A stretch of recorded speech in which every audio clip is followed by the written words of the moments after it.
Rahman from the US. Assalamu alaikum, Sheikh. My question for today is, so for young brothers that are trying to get married, especially in the US, so of course the best way to do it is to get married by the Sharia way.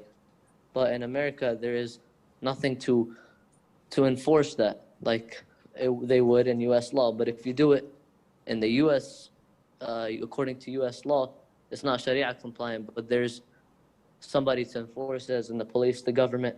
Do you suggest a young brother in America to do it in the US way? If we do it that way, should we sign a prenup? So let's say if something happened and a divorce happens, it's going to favor the woman. She might take custody of the kids. Also, she takes half your money. So do you suggest we do a prenup, or we do it the Sharia way, but there's nothing enforcing it? We just have to rely on the good of the people and their piety to keep on going. Jazakallah khair. وَجَزَاكُمْ. You know that I do a lot of counseling sessions, especially from US and from Canada, and I see a lot of ugly divorce cases. And most likely, if you approach an Islamic center for an Islamic nikah, Islamic marriage, they would refuse, fearing that they would have some problems with the government and with the law for conducting a marriage without having the civil marriage papers conducted.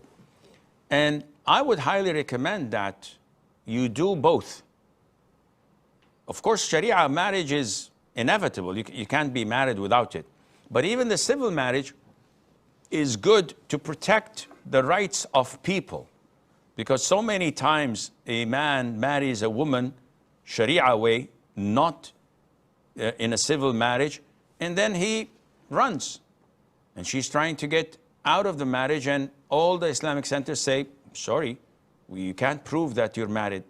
We don't have any papers, we don't have any authentication, we don't have anything to prove that. And the guy fled to his country. And the woman is banging all doors possible to try to get a divorce or a khul or whatever, anything.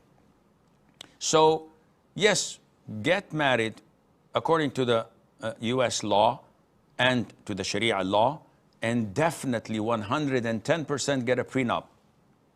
Because without this document, she'll sue your whatever for half of your property and the custody of the kids, and a lot of hardship comes because of this kafir man-made law.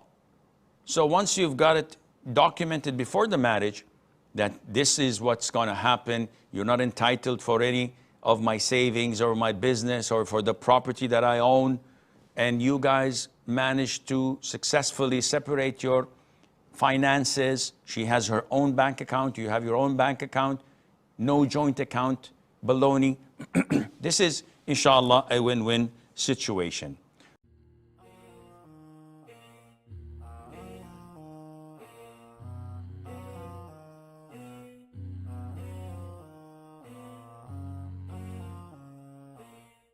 And have you ever taken a counseling session with me?